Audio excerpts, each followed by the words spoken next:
Patay ang 3 lalaki matapos makabarilan ang pulisya sa buy-bust operation sa Quezon City. Pinagbabaril naman sa Caloocan ang isang pedicab driver na gumagamit umano ng iligal na droga.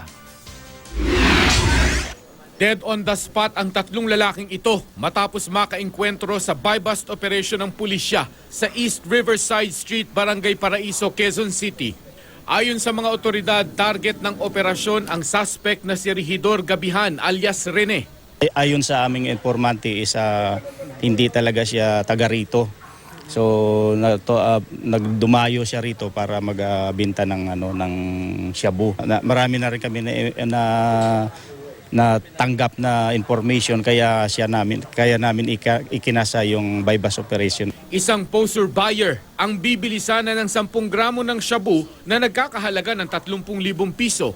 Pero nang makatunog ang suspect na pulis ang katransaksyon, nagpaputok umano ng baril si Gabihan at 2 niyang kasama. Dead on the spot ang 3 suspect. Na-recover ng mga otoridad ang 10 gramo ng shabu at 3 kalibre 45 baril.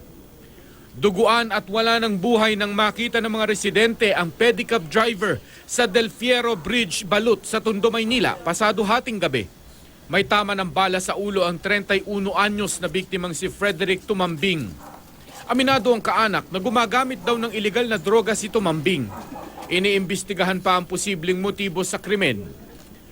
Sa Davao City, natimbog sa buy-bust operation ng pulisya sa Barangay 37D ang isang tindero ng balut na tulak din umano ng droga. Nakumpiska kay Armando Suwan Parilla ang 8 pakete ng hinihinalang shabu na nagkakahalaga ng 23,000 piso. Nahuli rin sa operasyon sa Barangay Buhangin ang 2 umano'y drug pusher na sina Eliazar Cordova alias Dodong at ang umano'y supplier niya ng droga na si Climaco Lastimosa Jr. alias Cesar.